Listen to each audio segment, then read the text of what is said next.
da Universidade de Pernambuco. Foi membro da comissão indicadora da primeira Bienal Brasileira de Design e atualmente é licenciado para mestrado na Universidade de Santa Catarina.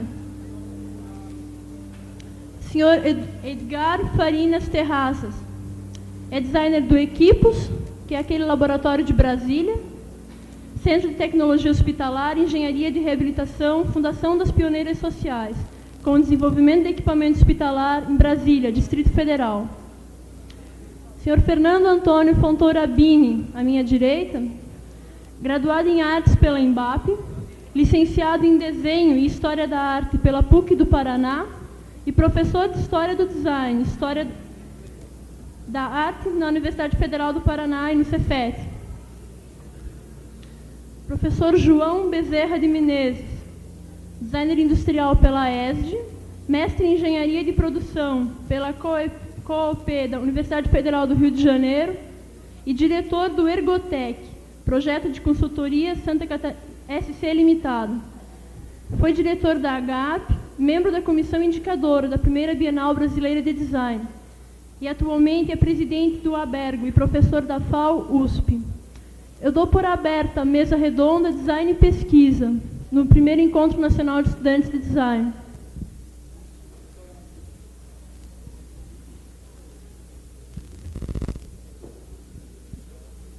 Bom, eu queria começar agradecendo a organização do N-Design e esse espaço para poder expor algumas ideias e debater com os companheiros.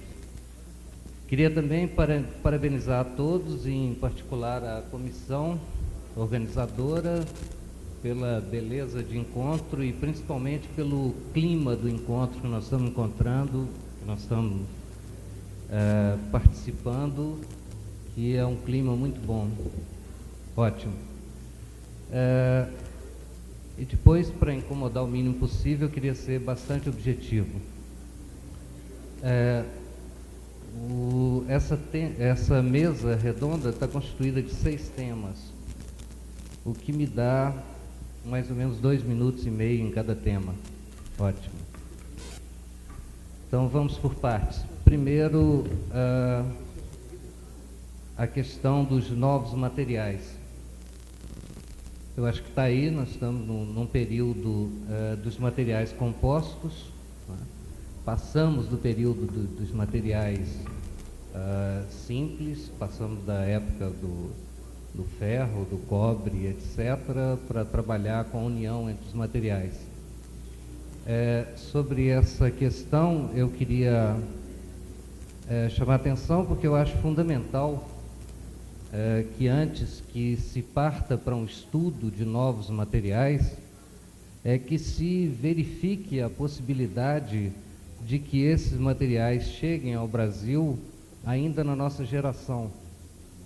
Eu acho que nós temos hoje muitos materiais que possivelmente só os nossos filhos, se virarem designers, é que vão trabalhar com eles. Então me assusta um pouco a ideia de trabalhar muito na frente com ligas inteligentes, com uma série de coisas que eu acho bastante remota a possibilidade da gente poder trabalhar com elas. É importante nesse aspecto também considerar, como outro dia o Eiichiro Ida colocou com todas as letras num artigo na revista Exame, que nós estamos trabalhando num meio empresarial que é altamente conservador e despreparado, e que muitas vezes a questão dos novos materiais pode aumentar ainda mais a nossa marginalidade em relação ao meio empresarial. E depois, pela própria situação que nós vivemos hoje, caindo de 8ª economia do mundo para 10ª em queda mais ou menos livre, eu acho que nós estamos mais para o papiro que para a fibra ótica. Segundo assunto, questão das novas tecnologias. Como indica lá, com uma orientação um pouco mais para a computação gráfica. Eu acho que a computação gráfica é uma ferramenta, do mesmo jeito que um compasso. o que ela pode fazer pelo design é acelerar o processo, né? É conseguir uma resposta mais rápida, é conseguir uma ampliação do horizonte de possibilidades, é conseguir uma redução no custo de projeto. Atenção, fator importante, redução no custo de projeto. Mas não substitui tudo que está em torno dela. Eu acho que, só para citar um exemplo, na área de produto ainda não se tem um software que realmente possa ser utilizado como projeto de produto, né? Que você possa entregar ao computador, ou que você possa trabalhar com o computador para projetar um produto. Existem softwares de apoio a isso. E depois também levantar uma outra questão, é que toda nova tecnologia tem uma inserção paulatina. Não existe um corte brusco entre uma tecnologia e aquela que vai substituí-la. Então, se nós falamos hoje em computação gráfica, nós não podemos deixar de falar em compasso, pelo menos por enquanto. Uma nova tecnologia se implanta progressivamente na medida em que vai gerando resultados melhores do que a anterior. Teve alguém num painel que estava até falando sobre, num painel ou numa conversa, não me lembro mais, sobre, por exemplo, uma editoração utilizando Ventura, né? Seria uma coisa, em certo momento, que trabalhado a caneta, eu acho que foi o Álvaro que estava falando sobre isso, alguma coisa que, gerado a caneta, demoraria 15 minutos, mas que a pessoa vai lá e gasta 2 horas e meia para fazer no Ventura, porque quer fazer no Ventura. Então, eu acho que é preciso atentar para isso. Não é pelo fato da gente ter um computador na mão que está totalmente perdido tudo que se fez anteriormente. E gostaria também de falar um pouquinho rapidamente sobre isso, em relação à própria informatização de escritórios, né? Nós estamos trabalhando um pouco mais de perto com a questão da ergonomia da informática, e um dos grandes problemas que se tem é, por exemplo, informatizar um escritório que tem pessoas que trabalham nele na caneta e no papel copiativo e na máquina calculadora há 20 anos, e que essas pessoas não têm a mínima cultura em relação ao computador. Elas não sabem como se comportar na frente de um computador e como utilizar isso. Então, esse é um problema muito sério também. A terceira questão, colocada na mesa, é dos laboratórios de pesquisa. Bom, laboratório de pesquisa em design, eu não conheço nenhum. Conheço laboratórios de pesquisa em ergonomia, computação gráfica, em história, uma série de coisas. Mas eu acho que a pesquisa, tal como eu entendo e tal como ela está formulada, não faz parte do universo do design. Eu concordo com o Boncipe quando ele diz que o design se baseia na pesquisa, depende visceralmente dela, mas não gera conhecimento. E o objetivo da pesquisa, como está colocado como terminologia aceita, é da geração de conhecimento. Então, acho um pouco estranho isso, e gostaria de acrescentar, inclusive, que nós não temos formação, quer dizer, competência enquanto formação para pesquisar. Acho que o que ocorre, por exemplo, com equipos em Brasília, que ocorre com o laboratório de Canasvieiras, o que acontece em tantos outros lugares, é uma outra coisa. Não são laboratórios de pesquisa, né? E gostaria, inclusive, de acrescentar que eu não acredito que essas estruturas estejam competindo com escritórios. Eu acho que bem antes disso, essas estruturas estão preocupadas em abrir espaço para que escritórios possam atuar, que é uma tarefa muito mais complicada do que fazer um atendimento. O quarto tema da mesa diz respeito à biônica. Eu acho que eu tenho alguma coisa na área e acredito que a biônica, a grande contribuição da biônica para o design é ser uma filosofia de projetação, né? É uma maneira de se encarar o projeto, de se encarar o objeto que se pretende projetar, de se abordar um problema. Que com os 2 minutos e meio que eu tenho, eu posso tentar sintetizar como sendo uma olhada em volta para apreciar a maneira como a natureza soluciona uma série de problemas, né? Eu acho que a natureza a natureza que está aí hoje é resultado de alguma coisa que vem acontecendo há alguns milhões de anos. Eu acho que são produtos que deram certo no mercado, né? E então seria olhar essas soluções e buscar os seus princípios e não as suas formas, por favor. A situação da biônica é muito difícil porque ela não tem uma base científica. E para explicar isso eu gostaria bem mais do que 10 minutos. Mas dificilmente se pode fazer design com a base científica que se tem hoje. Não sei como utilizar essa biônica. Existe uma dúvida muito grande se partimos todos para fazer o que pode se chamar de, entre aspas, pesquisa básica ou pesquisa aplicada.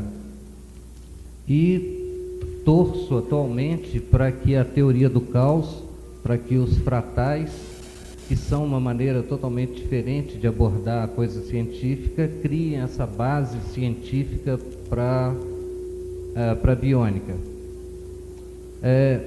O quinto tema é o que é pesquisa em design. Está dando retorno aqui, está difícil. O que é pesquisa em design? Bom, eu não sei dizer. O que eu posso dizer é que a geração do conhecimento, que é o que eu entendo por pesquisa, não é parte integrante da atividade do design, como eu já disse anteriormente. O que pode ser pesquisa em design pode ser outras coisas. Pode ser um levantamento de uma situação problemática, pode ser a procura de estudos na área científica, buscando na literatura questões aplicáveis à solução de um problema. Pode ser uma utilização de dados de mercado, pode ser, mas geração de conhecimento eu não acredito que possa ser. E finalmente, já tomei um cartão amarelo, a questão da ergonomia. A ergonomia, bom, eu sou formado há bastante anos atrás e confesso que depois de alguns anos de atuação profissional, de docência e etc., agora que, como aluno do mestrado na Universidade Federal de Santa Catarina, que eu estou aprendendo um pouco mais o que é ergonomia. Acho que nessa situação atual, quer dizer, nesse estágio que eu estou, que a ergonomia a nível físico, ou seja, um pouco mais a escola americana de ergonomia, é essencial. Antropometria, fisiologia, tudo isso é essencial. Mas eu acho que não resolve. É pouco, é primário. Eu acho que é acima do nível físico que a coisa realmente acontece.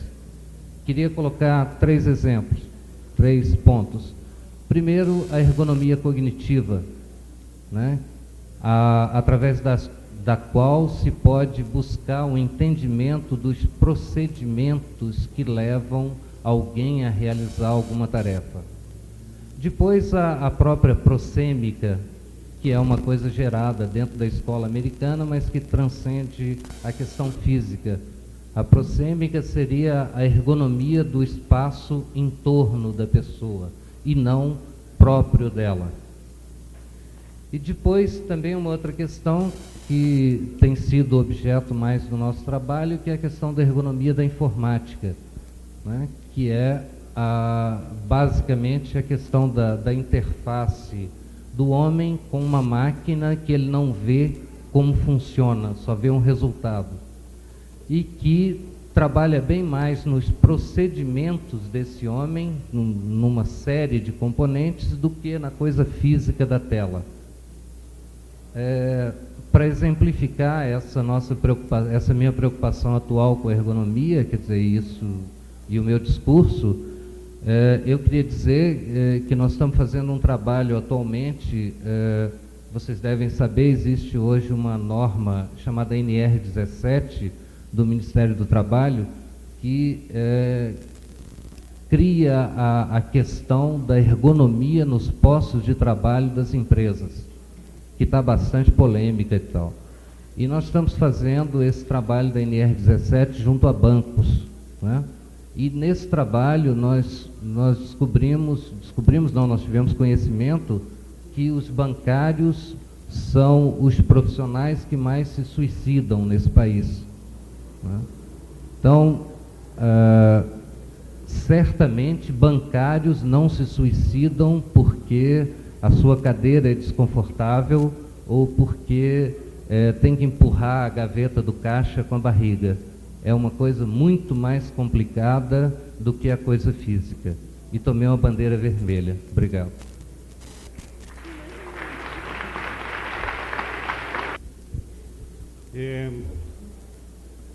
Eu sou do Equipos, do Centro de Tecnologia Hospitalar e de Engenharia de Reabilitação de Brasília.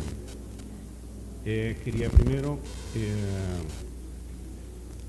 agradecer aos organizadores por esse simpático evento, que realmente todos os participantes estão de parabéns por ver uma união profissional que pode levar realmente a uma discussão do posicionamento do profissional.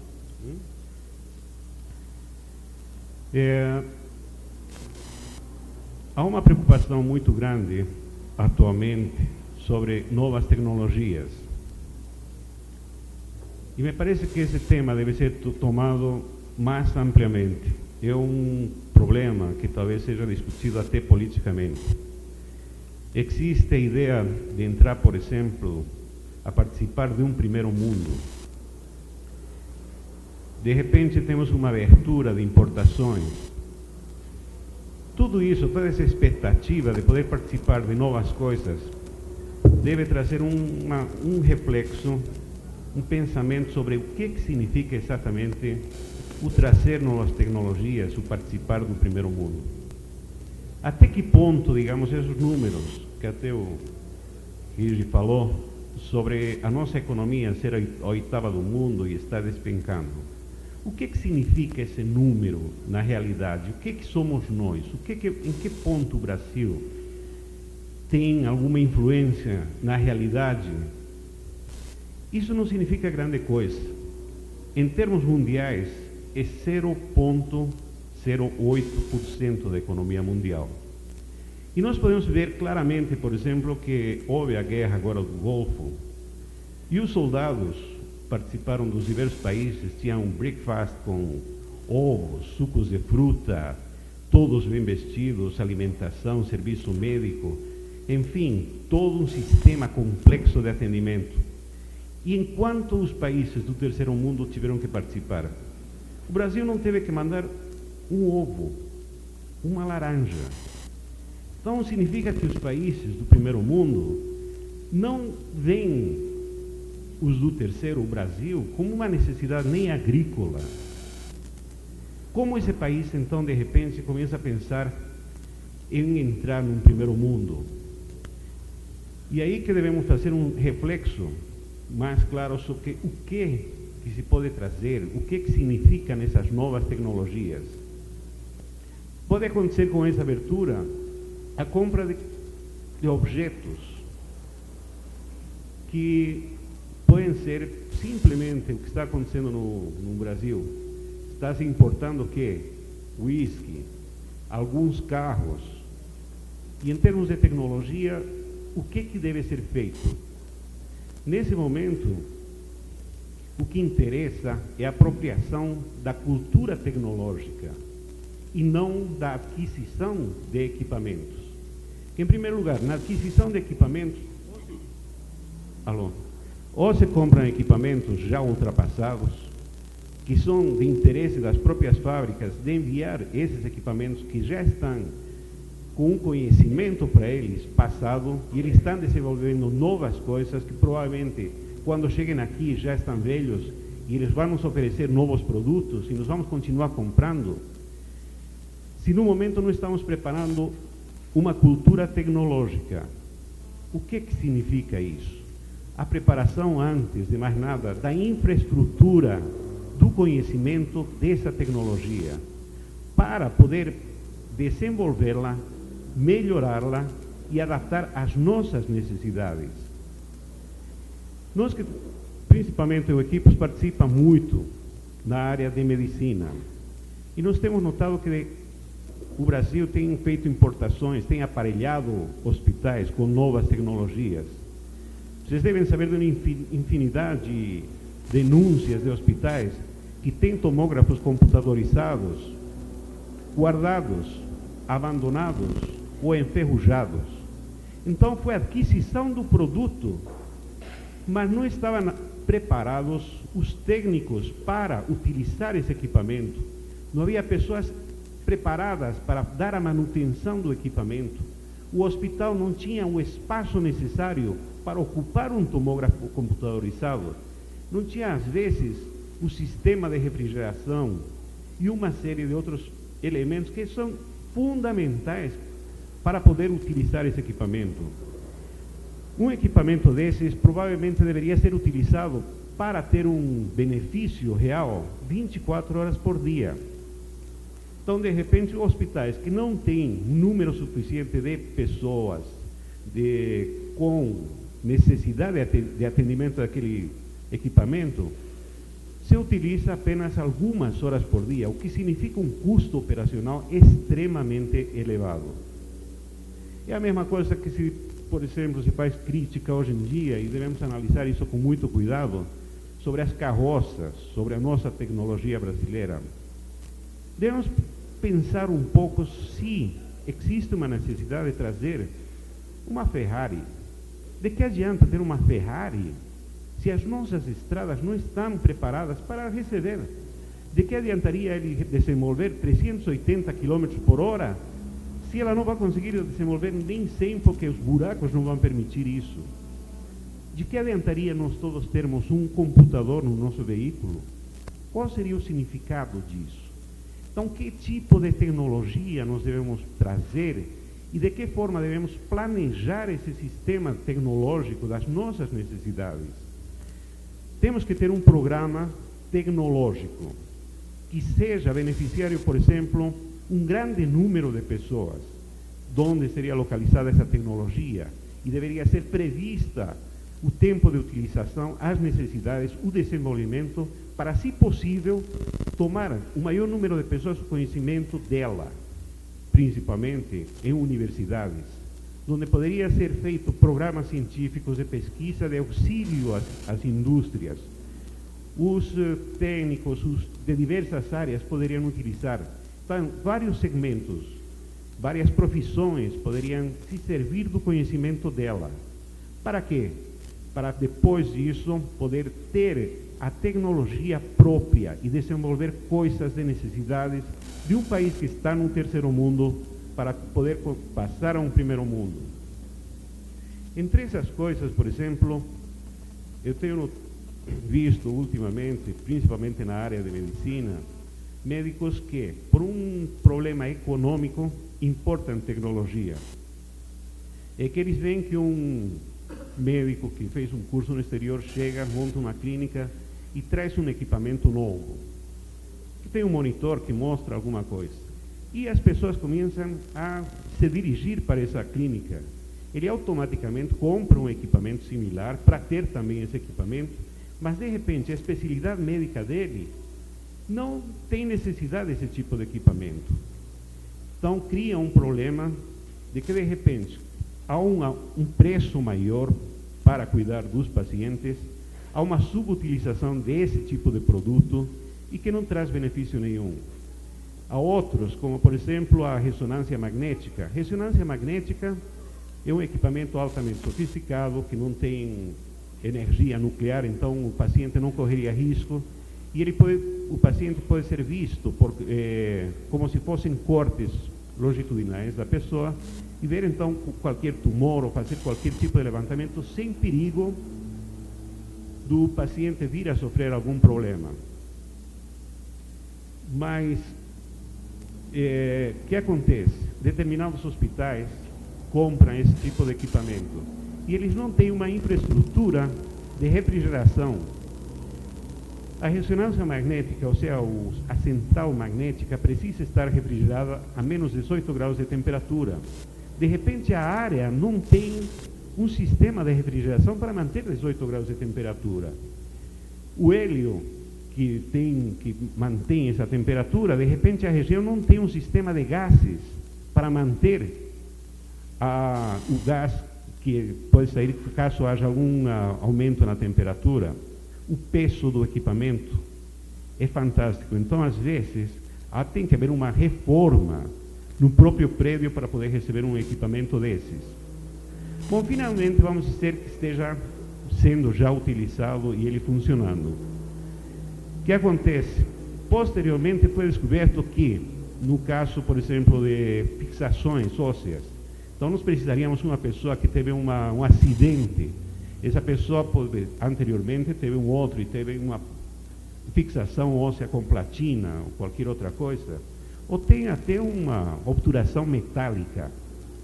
Quando ele passa nesse tipo de equipamento, a vibração magnética entra em vibração tamanha que provavelmente esse material, esse metal, que normalmente é um ácido inoxidável para implante, ele sofre uma vibração diferente à óssea, com a tentativa dele sair para fora, podendo provocar um mal maior.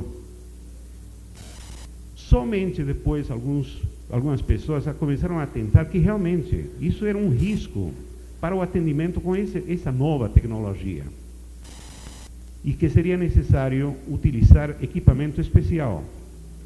Então, o material específico para esse sistema de implante é o titânio, que não sofre uma vibração diferenciada com o sistema ósseo. Esse titânio não é produzido no Brasil. Esse titânio tem que ser importado do Canadá ou dos Estados Unidos. Agora imaginem se todas as pessoas que sofreram até agora algum implante, alguma fixação óssea ou obturação, tivessem que ser retirada e trocar por um novo sistema de titânio para poder ter a possibilidade de ser tratado em um hospital. Então é o risco da tecnologia. Então, de repente, isso traz um custo tão elevado para o sistema médico que deve ser visto com muito critério.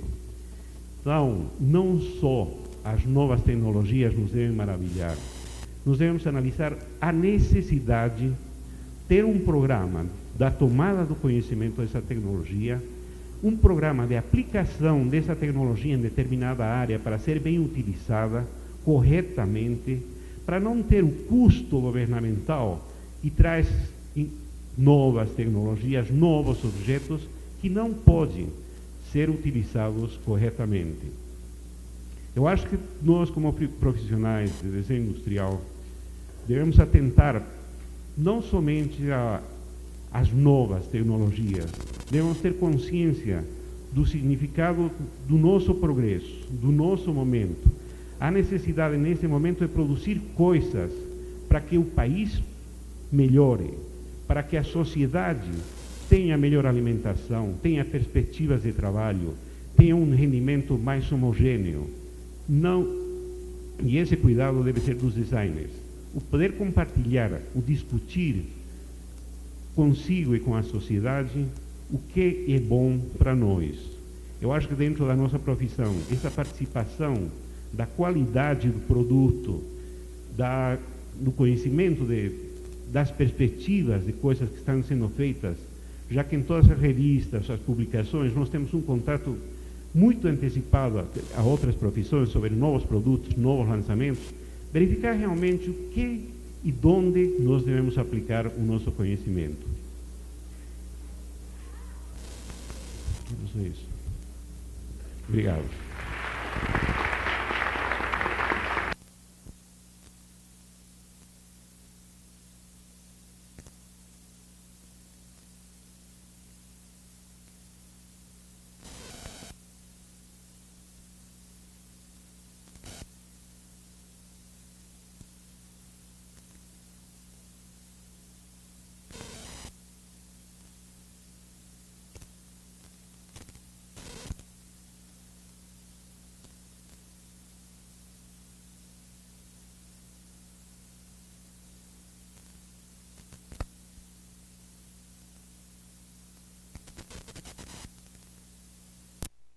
O convite para que eu participasse dessa mesa junto com pessoas tão importantes, e a pesquisa é tão humilde diante do trabalho que os senhores têm desenvolvido.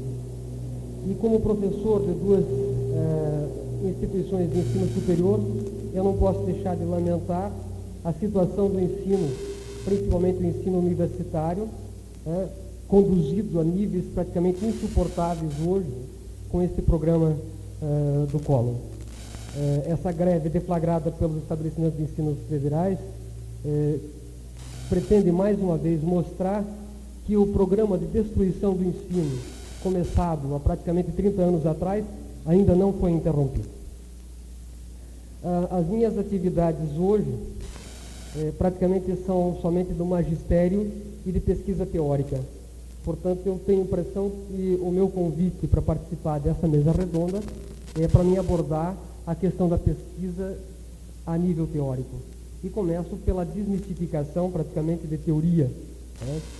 A teoria é alguma coisa profundamente prática. E só quem não trabalha com a teoria é que pensa que ela é uma abstração.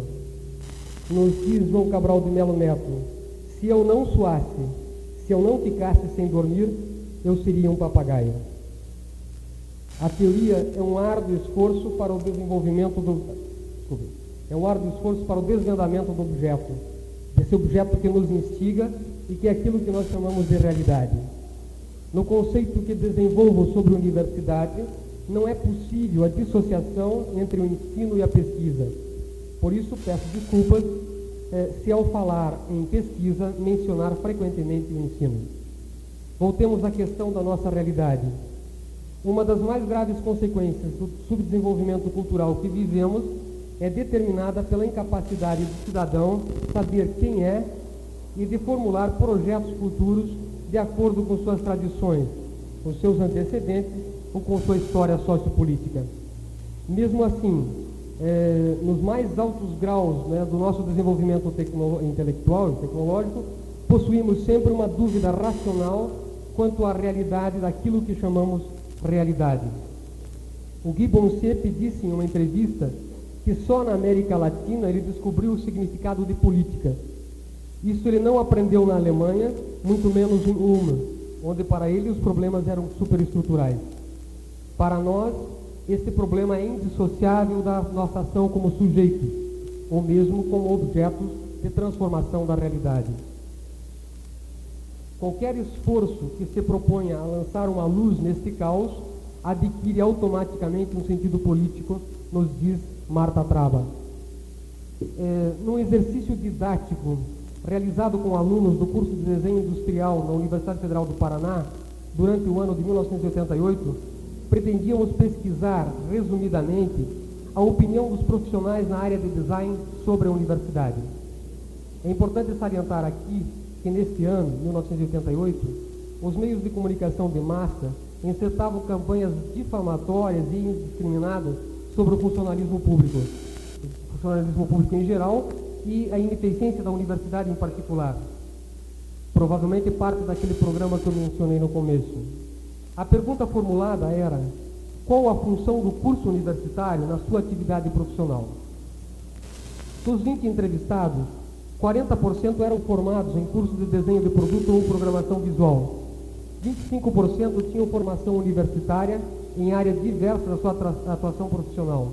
E 35% não possuíam formação universitária, mas não se inibiram em responder à pergunta.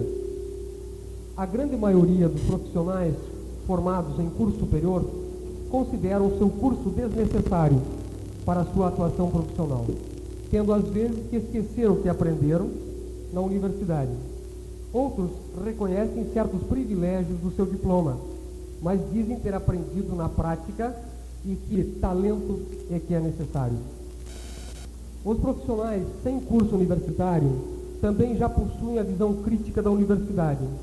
Consideram que ela não lhes faz falta não lhe faz falta para o bom desempenho da profissão. E se puderem, um dia talvez irão frequentá-la. O que mais nos chama a atenção é que a grande maioria dos entrevistados consideram a universidade muito teórica e com pouco conteúdo. A meu ver particular, e pelas escolas de design que conheço, elas são muito pouco teóricas, desenvolvendo um mínimo de pesquisa básica. Se repassa ao aluno uma universidade ao contrário. A universidade como exclusivamente reprodutora de conhecimento e não produtora desse conhecimento, como o Rick acabou de dizer. O maior problema que enfrentamos é o enraizamento profundo da ideologia do conhecimento objetivo na universidade. A ciência ensinada nela raramente é feita nela. A universidade, como os demais níveis de ensino, se contentam em repassar um simples saber fazer. Não estão preocupadas em produzir saber.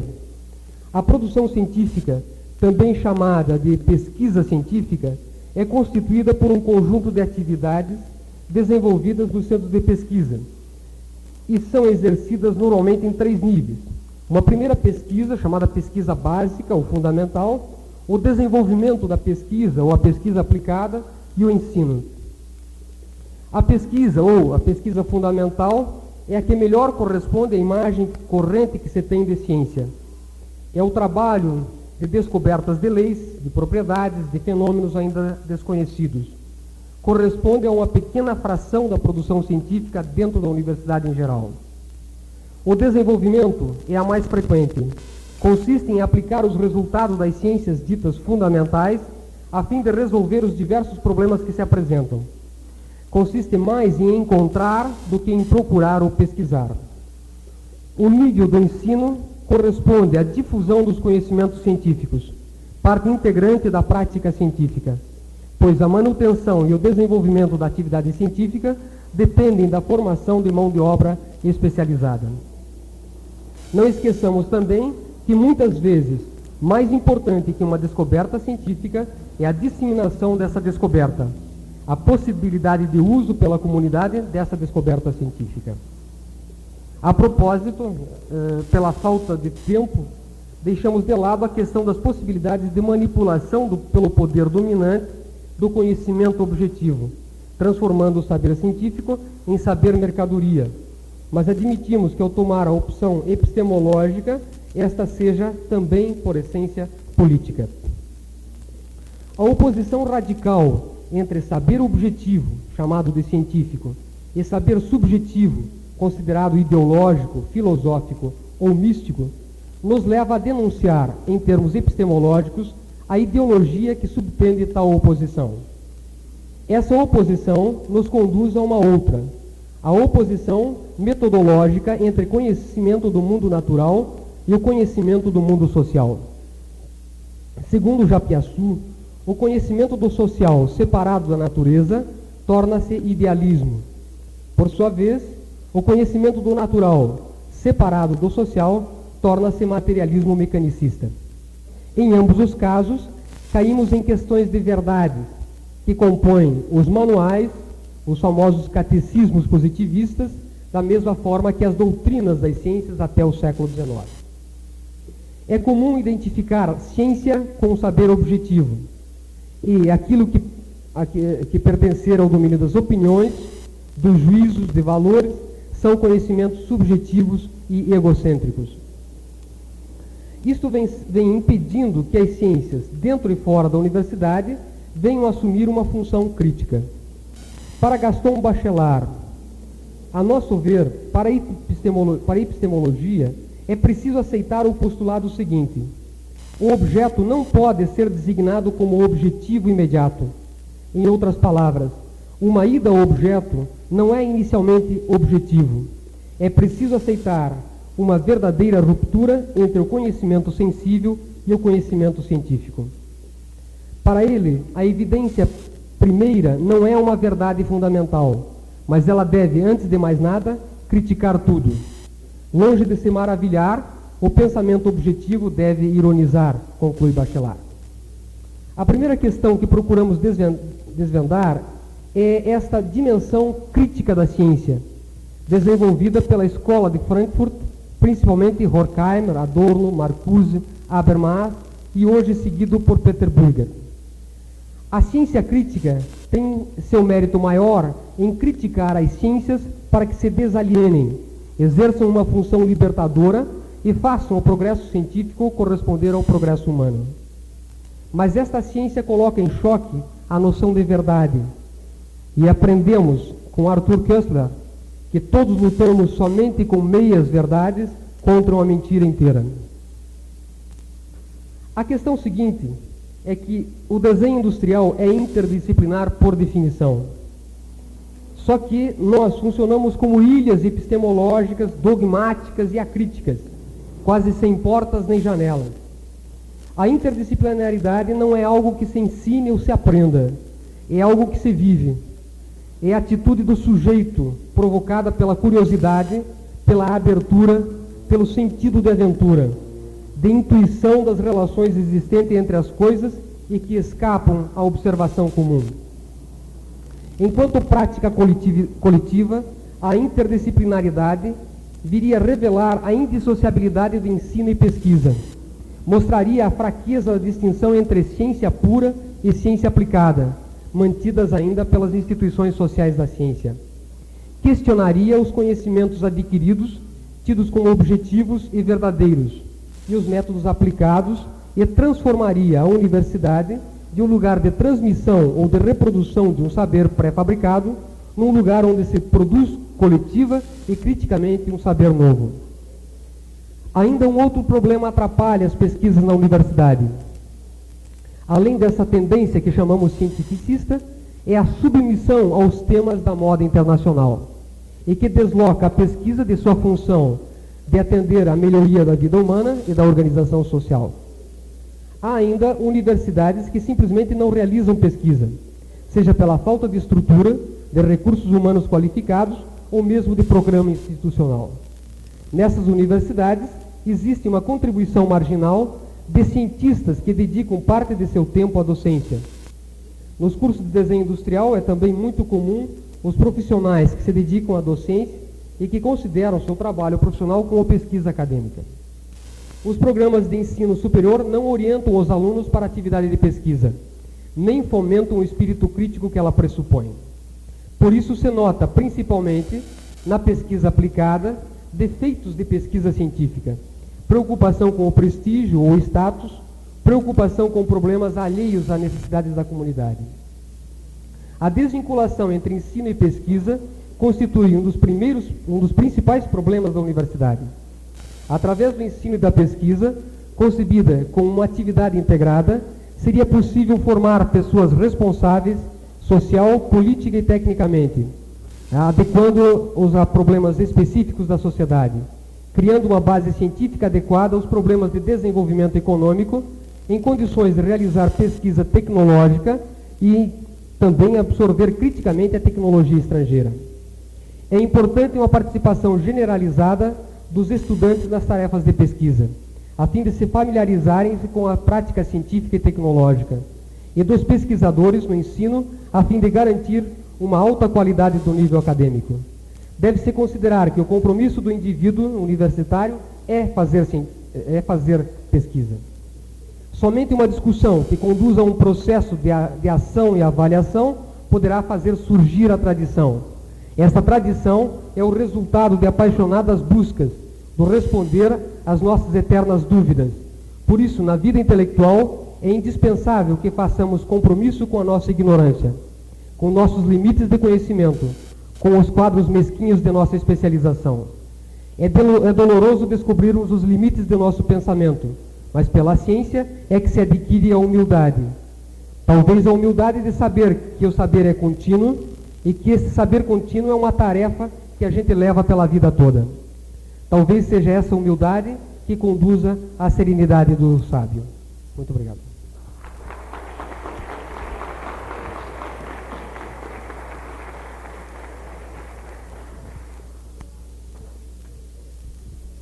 Bom, antes de mais nada, eu gostaria de dizer à comissão organizadora que eu também quero parabenizar, também quero agradecer e, acima de tudo, quero agradecer o estímulo que tem dado aqui dentro, quer dizer, ver o pique que o pessoal está tocando esse trabalho, né? Quer dizer, um trabalho quase incansável, a turma toda trabalhando o tempo todo aí. Quando eu recebi esse convite, me deu uma certa preocupação de falar de pesquisa, na medida que eu não me considero atualmente mais um pesquisador, nada disso. A gente faz ao nível de um projeto de escritório, quer dizer, experimentos que não chegam a se caracterizar como pesquisa.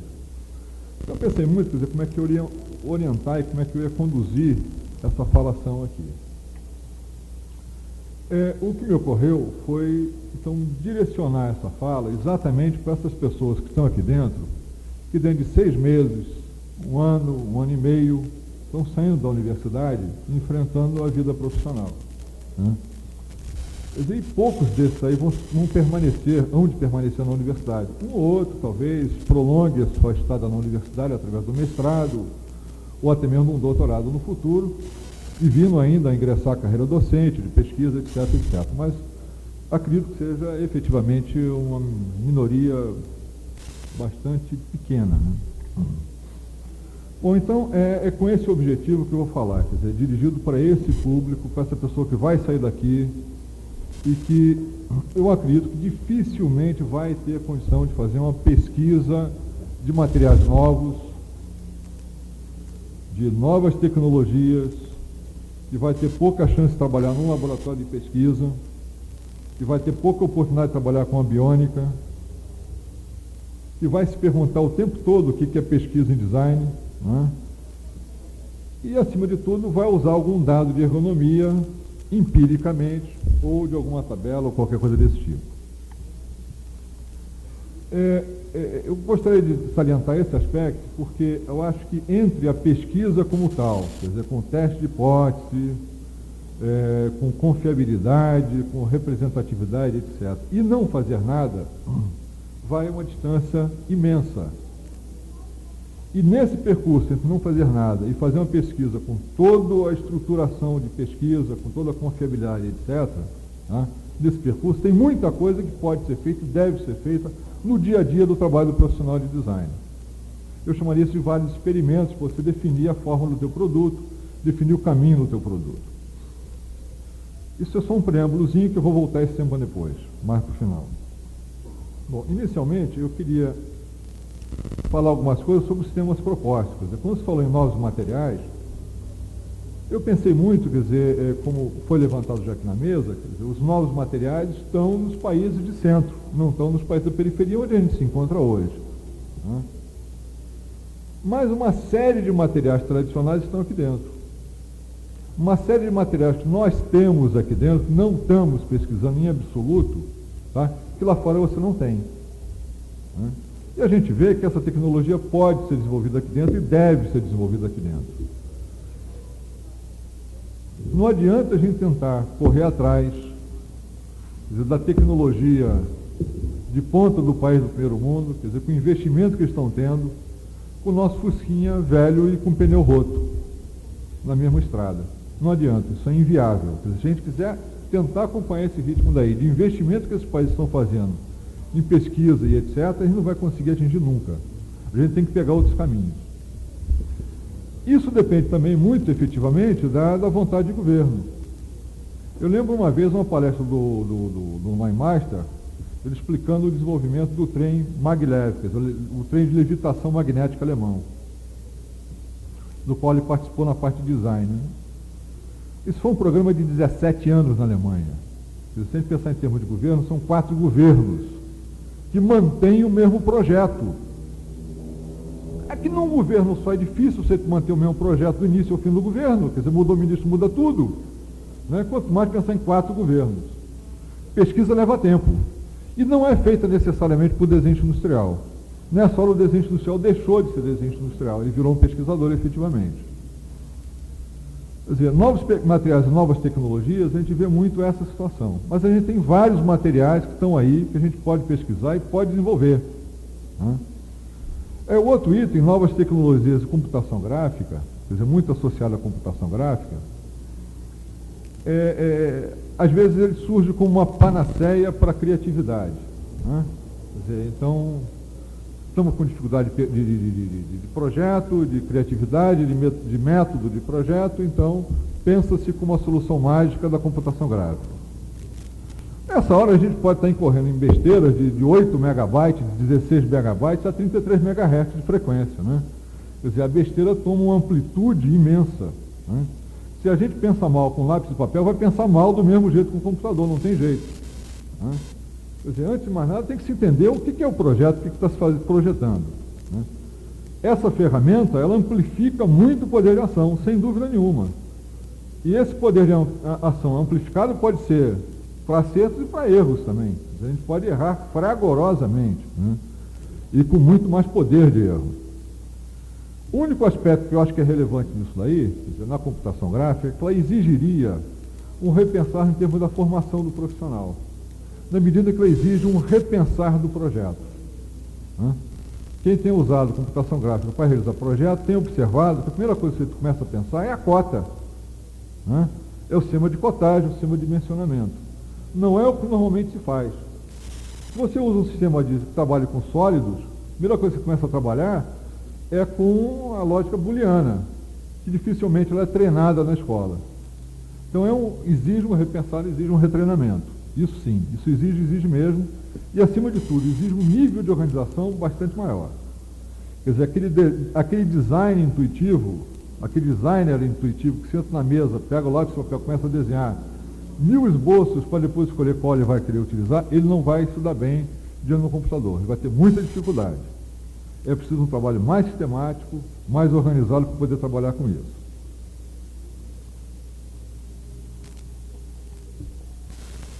Quanto aos laboratórios de pesquisa, a gente observa que os laboratórios de pesquisa em design são muito raros no mundo inteiro. A gente pode citar alguns, quer dizer, o Pininfarina tem o maior túnel de vento do mundo, o sólido Pininfarina. É design de automóveis. Mas será que a atividade de pesquisa de forma em túnel de vento é uma atividade de design? Ou aquilo implica num conhecimento de engenharia aeronáutica, de aerodinâmica mais profundo, que transcende um pouco a formação? Quer dizer, aí surge o trabalho multidisciplinar sem dúvida nenhuma. Né? Vamos esquecer um pouco esse nível de pesquisa tão tecnológica e tão aprofundada. Que tipo de pesquisa a gente podia estar fazendo aqui? Eu desconfio que hoje, quer dizer, na era da eletrônica, quer dizer, no projeto do produto eletrônico, tem dois aspectos que são extremamente relevantes. Quer dizer, surge hoje, quer dizer, com o advento da eletrônica, uma dificuldade muito grande da definição formal do produto. Durante algumas décadas, o produto era definido de modo a acomodar os mecanismos que ele tivesse por dentro, ou de forma a atender a exigências da física, da acústica, etc. Quer dizer, o violão tem a forma do violão, porque ele precisa ter aquela forma para gerar aquele som. Tem aquele material, porque só aquele material vai dar aquela forma. A guitarra elétrica, não. A guitarra elétrica, a rigor, pode ter qualquer forma. Como nós vamos definir, então, a forma da guitarra elétrica? O que vai ser isso? Durante alguns anos, ela foi definida pela forma antiga do violão. Ela pegou emprestada a forma do violão e andou com essa forma durante algumas décadas. Será que necessita manter essa forma do violão ou manter esse pé no passado? Então, me parece que uma pesquisa a ser feita especificamente pelos designers, quer dizer, pelas pessoas que trabalham com a forma, seria a pesquisa de semiótica e seria a pesquisa de ergonomia em futuro. Na medida em que essas duas pesquisas vão definir a cara do produto do futuro, não tenha dúvida. Você hoje pode fazer uma calculadora eletrônica que caiba em 1 centímetro por 1 centímetro, mas vai ser inoperável. Você tem uma restrição que é o tamanho do seu dedo. Esse é o que é o elemento de restrição desse desenho. Esse é um elemento, quer dizer, a interface com o ser humano vai definir e muito a característica desse produto. E por outro lado, quer dizer, a interface subjetiva, a interface da linguagem, do mundo dos símbolos desse produto, que vão definir também a sua forma em futuro. Né? Quer dizer, o produto eletrônico, eu acho que abre um campo bastante grande para a pesquisa formal. A ergonomia, quer dizer, explicitamente a ergonomia, pesquisa em ergonomia, quer dizer, a gente vê que foi um dos equívocos, um dos equívocos dos designers, que de repente, diante da perplexidade de mercado, muita gente correu para o campo da ergonomia. Vamos fazer pesquisa em ergonomia. Não tem, vamos ter que arregaçar a manga e fazer. Efetivamente, algumas instituições compostas por designers até estão fazendo pesquisas decentes, boas, de boa qualidade. Mas nesse momento o pessoal é ergonomista e não designer. Quer dizer, eu acho que o designer vai utilizar uma pesquisa de ergonomia. E para finalizar, quer dizer, já me levantando a bandeira amarela aí, daqui me dão um cartão vermelho, quer dizer, eu acho que é importante definir que tipo, em termos de pesquisa, em termos de abordagem de produto, ou em termos até de experimento com o produto, em que medida a gente quer atuar no mercado, em que medida a gente quer atuar sobre o mercado, em que medida a gente quer atuar para atender uma realidade e em que medida a gente quer atuar para transformar essa realidade, quer dizer, para alterar essa realidade que está aí. Né? A gente tem que refletir um pouco nesse quadro todo no panorama do país. E o pior é que quando a gente reflete sobre o panorama do país, dá uma certa tristeza. Né? Quer dizer, na década dos anos 70, o governo militar tentou nos convencer que a gente vivia numa futura potência mundial. Essa potência mundial não vingou. Não existia, na realidade, era um santo de pé de barro, né? Um ídolo de pé de barro. O que a gente vê também, por outro lado, é que o país também está com muita dificuldade de assumir a sua pobreza, assumir a sua miséria. Quer dizer, será que tem sentido a gente definir como prioridade pesquisa de ponta, quando tem tanta gente morrendo de fome mesmo? Ou se a gente devia investir mais nesse aspecto daí? Não é? É uma questão que se coloca diante da miséria do país, da miserabilidade que se vive. Por outro lado, a gente vê também o seguinte, que a gente tem potencial de atuar sobre o primeiro mundo, e a gente tem exemplos disso. Um exemplo muito simples foi a Embraer, quer dizer, que atuou num campo de tecnologia de ponta, ou quase, quer dizer, aeronáutico, no campo aeronáutico, conseguindo vender avião para os Estados Unidos. Por quê? Nessa hora a Embraer não tentou competir de maneira nenhuma com a tecnologia implantada de ponta. Pelo contrário, ela pegou o caminho inverso, ela descobriu um nicho de mercado, que era um avião pequeno, muito robusto, que podia pousar em qualquer campo, que é uma necessidade lá também. E que ninguém mais fabricava esse aparelho. Esse Jeep do ar ninguém mais fabricava. Todo mundo queria fazer a Ferrari do espaço. Né? Agora o Jeepzinho aéreo tinha mercado para ele. A Embraer conseguiu muito bem desenvolver essa tecnologia através do Bandeirantes e depois do Brasília. Quer dizer, a gente tem que estar com a visão muito aguçada para definir quais são as nossas oportunidades e, acima de tudo, para detectar quais são as nossas necessidades. Que país a gente quer construir? Hoje a gente vê que a indústria nacional está se vendendo a cada dia que passa, está se caracterizando cada vez mais. Algumas fábricas estão optando em não mais produzir e passar a importar. Nessa hora a gente está abrindo mão do direito e da oportunidade de desenhar o futuro do país. Desenhar a cara do país através dos seus objetos. Está abrindo mão mesmo, quer dizer, o país está abrindo mão disso daí. Que posição a gente tem diante disso? E qual é a perspectiva que a gente tem? É uma pergunta que eu deixo no ar, e citando como exemplo, quer dizer, a própria Embraer. Outra coisa que a gente precisa pensar é que a gente não tem um Brasil só. Né? Esse país, talvez a única cara que ele tenha seja o caminhão da Mercedes, que circula no país inteiro, né? E seja o menino pedindo dinheiro no sinal, no cruzamento na rua. Né? O limpador de vidro e tal. Talvez sejam as únicas coisas comuns ao país inteiro. Né? Que o resto é completamente diferente. Quer dizer, as necessidades de cada região são diferenciadas, né? A disponibilidade de recursos é diferenciada. E em cada região, quer dizer, as camadas da população são extremamente diferenciadas. É uma questão de a gente definir prioridades a cada um no seu dia a dia, no seu trabalho. Quer dizer, a quem você vai dedicar o teu esforço. Se você melhorar a vida do trabalhador, uma das possibilidades é essa, ou melhorar o luxo da madame através de uma boutique melhor, tal, enfim, depende da consciência de cada um. O que eu tinha a falar era mais ou menos isso, eu vou encerrando por aqui e abrindo a oportunidade de debate de todo mundo aí. Muito obrigado.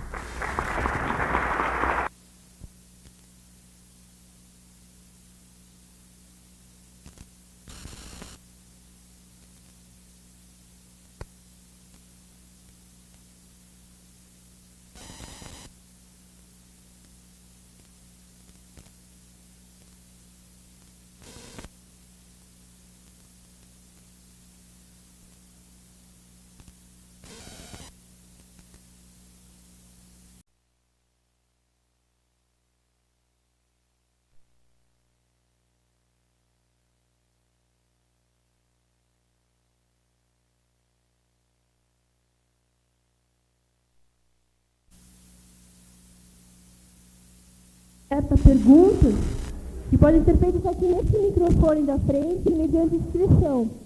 Eu vou descer aí agora, deu a nossa inscrição do pessoal para fazer a pergunta aqui.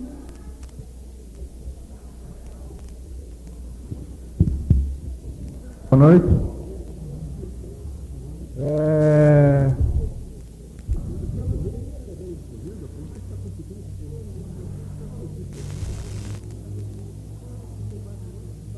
Marcelo, da Faculdade de Engenharia Industrial de Tatuí, e eu queria fazer uma colocação, ao mesmo tempo uma pergunta para vocês. A gente está debatendo muito a tecnologia, o que influi, o que traz, o que vai trazer, a teoria, tudo isso daí. Mas você acha que agora não era hora de começar a fazer uma conscientização que o Brasil vai ter que criar, não vai ter jeito, o Brasil vai ter que criar um design alternativo, um design baseado em barro e bambu. Eu acho que essa que é a nossa realidade. Eu acho que nisso que nós temos que embasar. Obrigado.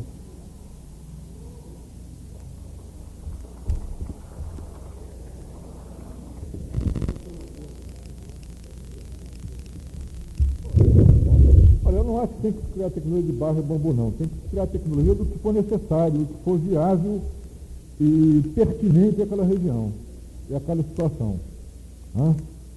Eu volto a dizer isso, a gente tem que usar o computador de última geração, tem que usar mesmo, tem que estar criando tecnologia de ponta, onde ela for necessária e for viável, e não pode esquecer o resto.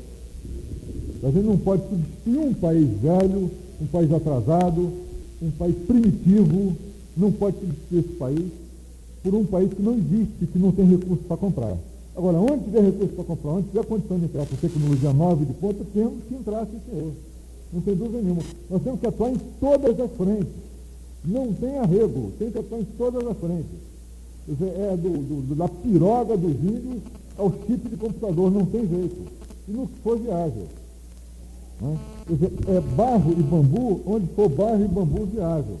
Quer dizer, eu acho que acabou a época da solução nacional imposta de cima para baixo. Não cabe mais isso. A gente vê exemplos que a população própria está dando, de resolvendo seus problemas no dia a dia, sobrevivendo à miséria que está o país a cada dia. A gente tem que aprender um pouco com ele.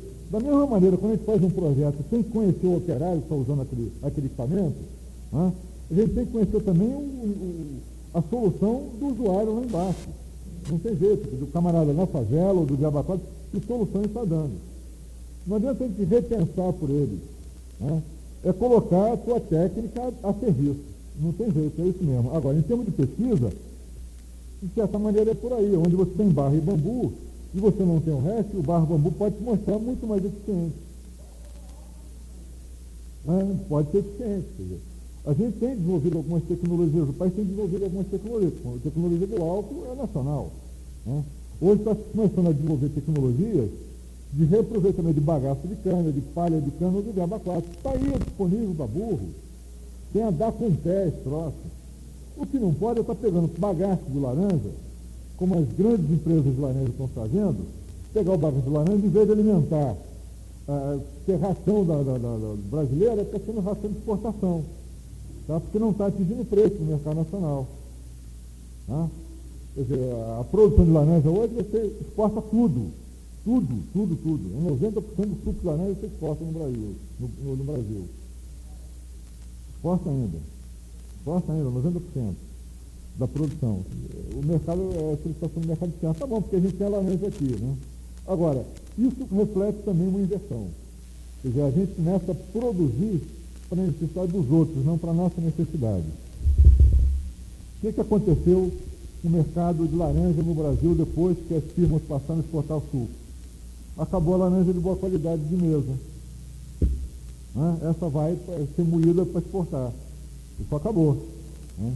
E é a mesma coisa que pensar que na França, o camarada exportar o vinho de primeira linha e ficar com o vinho de segunda linha. É inadmissível para o francês isso. Exportar o queijo de primeira linha e ficar com de segunda linha. A gente faz isso. A gente joga o de melhor qualidade para os senhores, Os senhores do primeiro mundo, os buenos, provavelmente consome aqui de segunda linha. O café que você brasileiro toma lá fora é melhor que você consome aqui dentro. Quer dizer, essa visão tem que mudar um pouco. Né? O Brasil tem que se olhar, se olhar de outra forma, se olhar com mais respeito. Né?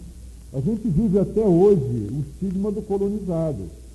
Quer dizer, o bom, o inteligente, o bem feito é o colonizador, ele que sabe fazer. Você chega em qualquer empresa hoje no país, ainda chega em qualquer empresa hoje no país, se vem um gringo de fora, pode ser um imbecil, vai querer mais bem recebido que um cara que está aqui, consultor e consultor. Né? Quer dizer, o cara veio fazer o Paraguai, né? O cara veio fazer o Panamá aqui dentro. Né? Isso tem toda hora, isso aí. Quer dizer, essa visão do colonizado continua existindo. Isso tem que ser rompido com o tempo. Mas eu acho que tem que atacar o barro e bambu, se for barro e bambu, Tabatinga e sei lá o quê, se for Tabatinga e sei lá o quê, Cipó e mais não sei das quantas, chega se for necessário. Não é uma solução só.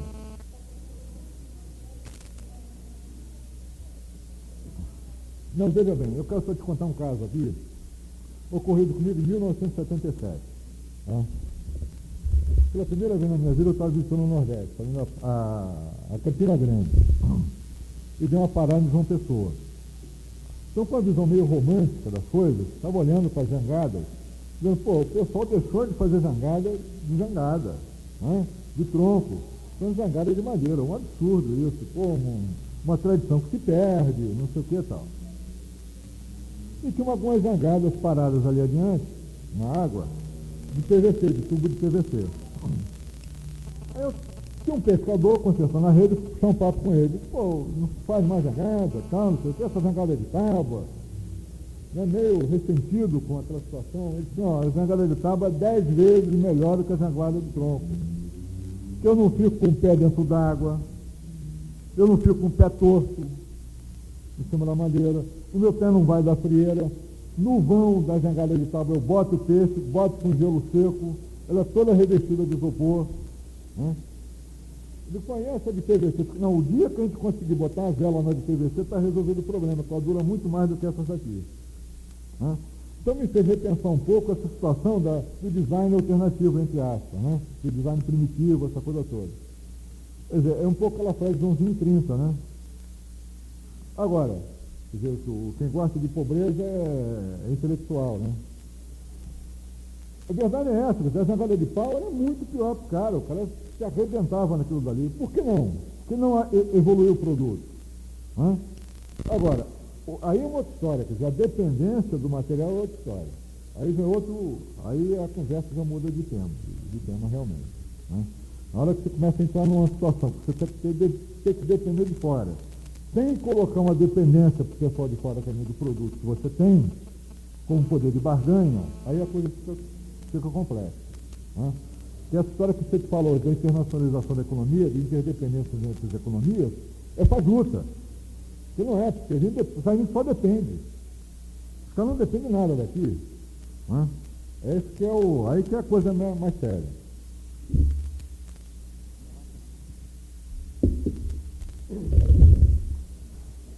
Devemos pensar também num outro problema que seria, bom, e como nós vamos então atingir essas novas tecnologias? Porque realmente o progresso tem que ser alcançado de alguma forma, e para alcançar esse progresso, para o país chegar a um nível melhor, nós precisamos de tecnologia de várias formas. Tecnologia de ponta é necessária para melhorar a saúde, para melhorar o conhecimento, enfim, nós temos alguns caminhos. Já podemos indicar um que fizeram há um tempo atrás, que era mandar uma série de profissionais para as indústrias e fazer uma espécie de espionagem industrial.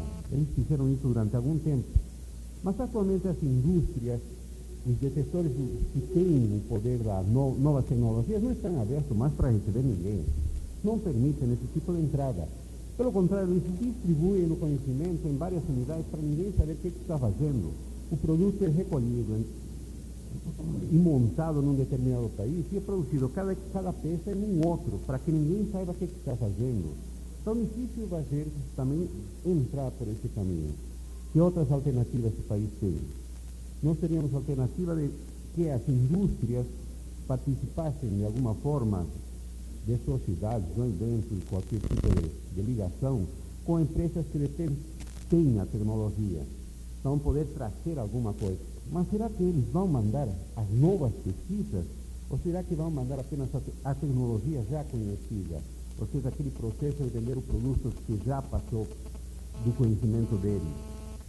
Que outras alternativas restam realmente? Estaria o trazer o conhecimento. Aquilo que nas universidades está se fazendo de ruim é justamente a não permitir, a manter a inteligência, o cientista, o sucateamento das universidades. Que aí sim seria o caminho. Talvez seria importar essas pessoas, os sábios, os que têm novas tecnologias, trazer, permitir, o governo deveria dar realmente estímulo às universidades para trazer através desse conhecimento que seja repassado à comunidade, às grandes massas, seja discutido com um planejamento para posteriormente ser bem utilizado. A fonte do conhecimento está justamente na renovação da universidade. E esse seria um dos caminhos que nós temos realmente, que poderíamos, através dele, atingir a uma nova tecnologia. Para reforçar o que o senhor falou, e colocando o Japão, a questão da ocidentalização do Japão se deu pela universidade. Eles começaram a importar filósofos do Ocidente em termos de desenvolver a universidade japonesa. Eu queria dar só mais um toquezinho, que de repente ficou, pela sua colocação, ficou parecendo que a coisa é muito simples, né? E não é não, é super complicada. Eu acho que nós estamos, hoje existe um risco que não é muito remoto, da gente transformar, por exemplo, a ferrovia do aço que nós temos, né? Que tira o mineral lá da mina e exporta e vai direto, põe no porto, leva direto para o Japão, pela ferrovia da sílica ou a ferrovia do barro, né? Na medida que um país como o Japão, que praticamente não tem barro, domina hoje, tem a tecnologia de ponta na área de cerâmica, enquanto nós que somos barro de norte a sul, principalmente no quintal das casas, que não tem saneamento, nós não estamos cuidando disso, né? Eu acredito mais naquela outra coisa que a gente estava até comentando aqui, né? Na substituição do PRFV, poliéster reforçado com fibra de vidro, né? Pelo PRFB, que está aí, poliéster reforçado com fibra de bananeira, certo? Que já tem engenheiro testando aí e chegando à conclusão que fibra de bananeira no poliéster funciona tão bem quanto fibra de vidro, né?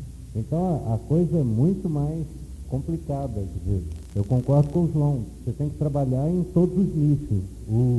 O que eu tinha feito a colocação aqui é para você trabalhar nas coisas que são viáveis, né?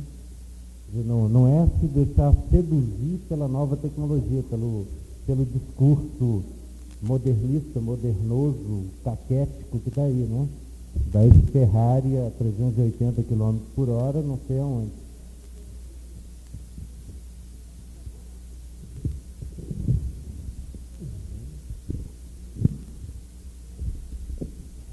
Eu só queria fazer uma colocação que realmente não é simples, é difícil pra caramba e a gente na nossa universidade está tentando. A gente, por um acaso, você falou bambu, você tinha comentado de biônica, e a gente dentro da matéria biônica, eu e mais um grupo, a gente da PUC do Rio, a gente fez um estudo, quer dizer, a gente começou um estudo em cima do bambu para fazer pensas de estruturas. E é complicadíssimo. Então, eu acho que todo mundo deve abrir o olho, eu acho que ninguém deve abandonar esses novos materiais. E antes de qualquer coisa, ligar a nova tecnologia. A gente não pode esquecer que a gente tem um computador que é um instrumento e o bambu vai ser um instrumento também. O bambu é um instrumento para fazer maquetes para a gente no dia a dia também, para ajudar a desenvolver outros projetos. Mas a gente realmente tem que ficar de olho aberto, a gente tem que avaliar todos os parâmetros. Só queria mostrar isso que já acontece. Acho que a gente também já vê isso.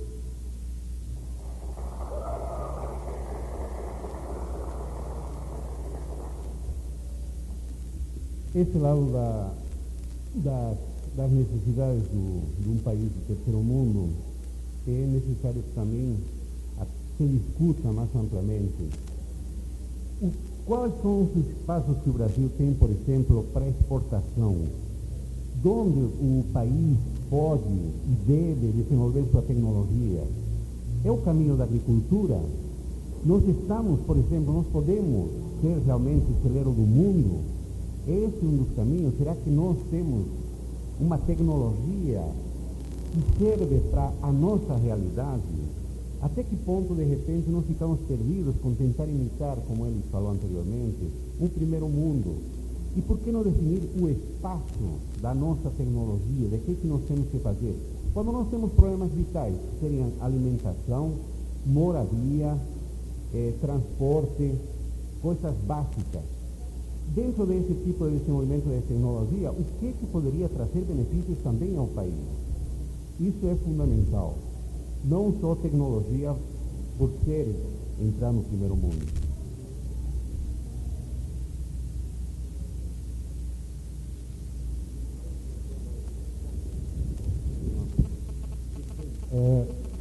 Em relação à sua colocação, né, eu queria crescer um pouquinho essa angústia, que na realidade o espaço que a gente tem como designer é bem mais para trabalhar na tecnologia de produto, né? E essas coisas estão localizadas na tecnologia de processo. E nós temos uma área, quer dizer, a engenharia de materiais no Brasil, ela trabalha, digamos assim, numa esfera totalmente diferente da nossa, né? Então, de repente, o trabalho da gente em produto fica altamente dificultado porque nós não temos as ferramentas para viabilizar isso a nível de tecnologia de processo, de engenharia de materiais. Eu gostaria de tirar uma dúvida. Eu não sei se eu não soube interpretar muito bem. Você disse que a pesquisa não traz um embasamento de conhecimento a nível teórico. Ficou meio em falta isso, porque através da teoria você embasa muita coisa, inclusive a amplitude de visão que você tem, para fazer um paralelo como o Bezerra disse, a nível de tecnologia. Se você tem um embasamento teórico, você tem uma visão ampla da coisa e você busca as prioridades necessárias àquela região. Como que isso não, fazendo um paralelo à sua interrogação, como que a teoria não geraria um conhecimento? Essa é a minha dúvida. Tá, eu acho que houve um problema de comunicação, então. Eu acho que nós trabalhamos no nível da pesquisa aplicada, tá? O que é reconhecido como terminologia internacional, como pesquisa e geração de conhecimento. Isso nós não fazemos.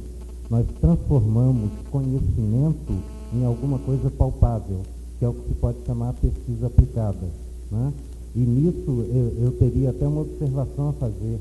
Quer dizer, se busca muito pouco o conhecimento científico como elemento de referência inicial para a conceituação de produtos.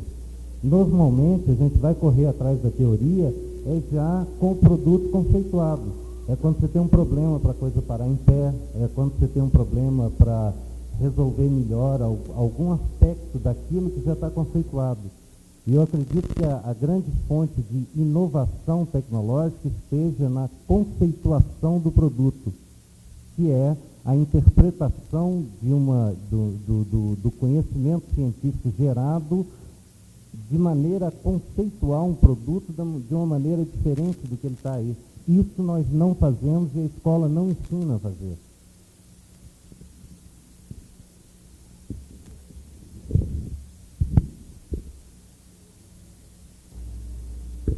As inscrições estão abertas. Se mais alguém quiser fazer alguma pergunta?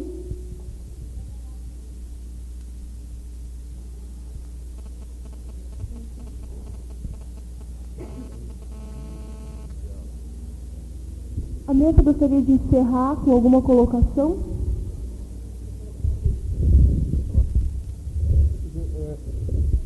Eu ia falar sobre o que o Farinas colocou, que da vinda do pessoal de fora. Realmente esse é o caminho, né? E a ida também é o caminho. Os chineses, quando quiseram fazer a bomba atômica deles, quer dizer, o objetivo foi esse, né? Não estou entrando no mérito do objetivo dos chineses, estou entrando no mérito do método dos chineses. Quando eles quiseram fazer a bomba atômica deles, já estavam brigados com os russos, né, os soviéticos. Eles definiram uma equipe que ia fazer a bomba atômica, mandaram cada um para uma universidade exterior, diferente, para pesquisar um pedaço da bomba atômica. Quando essa turma voltou do exterior, estava com a bomba atômica pronta. Cada um trazia o seu pedacinho debaixo do braço. Isso não acontece no Brasil, no sistema de bolsas, quer dizer, não tem um programa de política, uma política de desenvolvimento tecnológico, não tem nenhum setor do conhecimento, como também não tem uma política de vinda do pessoal de fora. Muitas vezes você vê o pesquisador vir de fora para cá, completamente subutilizado. Né? Você tem que fazer turismo no trópico. E vem muitas vezes, aí entra aquela situação, infelizmente, né, a gente tem que dizer isso, né, daquele acordo de cumplicidade. Eu convido esse professor de fora, porque amanhã ele me convida para ir para a universidade dele. Ele passa umas férias no Brasil e eu passo umas férias na Inglaterra, em qualquer lugar desse. Eu faço um intercâmbio, é um acordo de cumplicidade, né? Quer dizer, eu trago ele para passar férias no Brasil, ele me leva para passar férias no país dele e vamos brincando, estamos sendo sérios. Né? Isso acontece a miúde no país. Né? Quer dizer, falta uma política de trazer, de importar conhecimento, quer dizer, de trazer conhecimento e de buscar conhecimento fora. Falta essa política em cada universidade brasileira. Em cada centro nosso está faltando essa política, porque isso é espelho do governo que está aí. Quer dizer, não é de hoje não, isso há muito tempo. Quer dizer, a nossa tradição é essa. É atabalhoado, a gente trata sem seriedade esse assunto, trata mesmo. Quer dizer, esse assunto não é tratado com seriedade no meio acadêmico hoje, não é de jeito nenhum, nem no governo, há muito tempo. Não tem objetivo nenhum, não tem plano, o país não tem projeto, há muito tempo. Queria então só fazer uma pergunta, colocação. Como é que seria a relação ideal entre tecnologia importada e tecnologia nacional? Porque o que a gente vê agora é uma tecnologia importada que sucateia a nossa. A gente vê produtos nacionais que sucateiam as nossas indústrias, não é essa política de governo atual. O que seria o ideal, então? Quer dizer, não é a gente ser bairrista o suficiente e dizer, não, acabou a tecnologia de fora, também não dá. Mas teria um ponto ideal? Tudo bem, vamos ver a questão das importações. Né? Quer dizer, hoje você tem, vou usar um exemplo muito simples, bicicleta. Tá? Bicicleta de marcha no mundo inteiro. Você tem hoje no mundo 3 grandes fabricantes de câmbio de bicicleta. 3 grandes fabricantes. Que equipam praticamente todas as bicicletas fabricadas no mundo inteiro. No Brasil, a Caloi e mais a Monarch desenvolver seus câmbios aqui dentro, fazendo um custo absurdo. Né? Vamos dar um outro exemplo. Existem basicamente 2 fabricantes de chips no mundo, de microprocessadores, que é a Intel e a Motorola. Né? Aqui a reserva de mercado queria forçar os fabricantes a desenvolver os seus chips. Iam desenvolver sim, com 10 anos, 15 anos de atraso. Quer dizer, quando a gente chegasse a conseguir fabricar o 8088 aqui, o pessoal já estava no 86, sei lá, né? Não é nem o 486, não, o 496, sei lá, né? Quer dizer, isso acontece. Do ponto de vista de busca de tecnologia de fora, ela tem que ser uma tecnologia que complemente a tecnologia que você tem no país. Tem que complementar. E mais do que complementar, ela tem que alavancar. Ela tem que fazer a tecnologia nacional dar um salto para frente. E não ser sucateada, não ser esmagada, que é o que acontece seguidamente. Por quê? Porque a vinda da tecnologia de fora não vem para atender os interesses do país, vem para atender os interesses das empresas que mandam a tecnologia para cá, pô. Quer dizer, quem define o nosso futuro não somos nós. Essa é a grande verdade. Quem está definindo o futuro do país não é o Brasil. Não somos nós no Brasil. Quer dizer, o futuro do país está sendo decidido à nossa revelia. Esse é o grande fato. Quer dizer, a gente tem que tomar na mão as rédeas desse país de alguma maneira. Eu, mais ou menos, continuando o que ele estava falando, eu concordo plenamente com isso. E existe uma necessidade de um planejamento do que o Brasil quer, o que ele vai fazer. Essa falta de planejamento é terrível. Nós temos, por exemplo, o Chile. O Chile é um país que deu aquela abertura, tem todos os carros são importados, enfim, mas definiu algumas prioridades. Por exemplo, ele está exportando 3 vezes mais fruta que o Brasil. Isso num prazo de 6 anos. Por quê? Porque eles viram que, de repente, eles tinham condições climáticas, tinham algum conhecimento, desenvolveram tecnologias próprias e, hoje em dia, eles estão faturando muito bem. As prioridades do Brasil é que têm que ser definidas. O que o Brasil vai continuar sendo? Apenas um exportador de matéria-prima? Ou seja, minério, alumínio, e o diabo, madeira, tudo. Ou ele tem que definir, então, um caminho. Isso até, por exemplo, determinaria ramos, especialidades do conhecimento profissional. Os designers, de repente, poderiam ter centros de pesquisa sobre, no caso, medicina. O que nós precisamos para melhorar os postos de saúde, os hospitais brasileiros? Como nós podemos melhorar a saúde? Como nós podemos trabalhar em parte de tecnologia, digamos, de ecologia, que se fala muito? Então, equipamentos de controle de poluição, sistemas, por exemplo, para melhorar a água, o controle da poluição ambiental. Nesses campos, o designer poderia participar com novos equipamentos, em grupos, lógico, com outras unidades, com engenheiros mecânicos e engenheiros eletrônicos, desenvolver tecnologias próprias da necessidade do terceiro mundo. Onde estaria o mercado dessa realidade?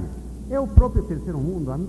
Todos os países estão com problemas de controle de poluição, com problemas de saúde, de manutenção da água, enfim, de uma série de necessidades. Então é necessário que se defina quais são os campos em que o Brasil poderia atuar. Seria um deles a agricultura? E com as matérias-primas que ele tem, o que ele pode desenvolver? Então a grande discussão é o planejamento. É isso que ele estava falando e eu concordo plenamente. O que falta é planejamento, no conhecimento, na política, na definição do caminho que o Brasil deve chegar, deve andar para chegar a uma melhora, a um primeiro mundo. Enquanto não houver isso, vamos continuar ainda meio indefinidos, sem rumo.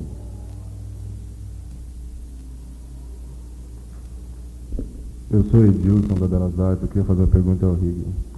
Você falou que no Brasil não existe laboratório de pesquisa. O LBDI trabalha então como escritório. Uma coisa que eu senti particularmente, você, pelo que eu senti, você coloca uma visão, uma sensação muito pessimista, ou não sei, ou pé no chão demais, ou até enterrado do trabalho do designer no Brasil. Uma coisa que eu senti de você, particularmente. Não, vamos voltar à história. Veja bem, o termo pesquisa, tá, dentro do que se aceita como uma terminologia internacional, é geração de conhecimento. Isso é uma atribuição específica da área científica, não da área de design. Certo? Quer dizer, é gerar conhecimento que inclusive permita a definição mais completa, gerar os conhecimentos que permitam que o homem domine a natureza, domine o seu meio. Isso não pertence ao rol de atividades do design. Então, quando eu digo que não conheço nenhum laboratório de pesquisa em design, eu estou dizendo que isso não pode existir. Agora, existe pesquisa aplicada. O João falou sobre isso. Entre isso e chegar ao produto, entre a pesquisa, que inclusive o design está baseado na pesquisa científica, ele tem que ter uma base na pesquisa científica, e o produto, você tem uma série de coisas para fazer, né? Então, o que eu tentei colocar na minha fala é que um laboratório como o LBDI é outra coisa. Não é um laboratório de pesquisa, tá? É um laboratório, no mínimo, de pesquisa aplicada e de uma série de outras coisas, de divulgação, de reciclagem, de pessoal, uma série de outros objetivos, mas que não pode ter como objetivo a pesquisa, até porque nós nem temos as ferramentas que são necessárias para que se faça pesquisa. não faz parte da nossa formação. Quanto ao meu pessimismo com design, eu não posso dizer que sou pessimista, porque estou metido nisso há mais de 5 anos, bem mais do que isso, né? O que eu acho é que tem muita coisa a ser feita. Hoje à tarde eu estava colocando, eu fiz um painel chamando atenção para uma coisa absolutamente básica. Nós não discutimos a nossa prática, nós não refletimos sobre a nossa prática. E isso é um princípio absolutamente básico para qualquer comunidade que pretenda ser séria. Porque isso é a discussão.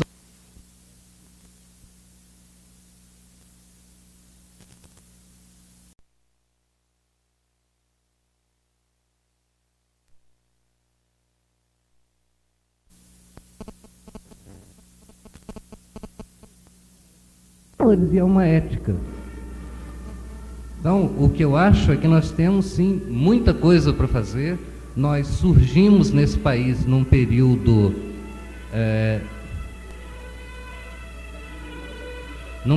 super complicado. Nós somos marginais até hoje, muito mais por uma circunstância política do que possivelmente pela competência que eu acho que nós não temos muito boa ainda para resolver essas coisas, né? Mas o que eu defendo é isso, é que existe muita coisa para fazer e que essa coisa tem que ser feita em 3 esferas simultaneamente: docentes, profissionais e estudantes. Não adianta um dos lados só tentar resolver a coisa. São três subdivisões da comunidade que tem que trabalhar mais ou menos coordenada e mais ou menos no mesmo nível. Senão a coisa não vai andar.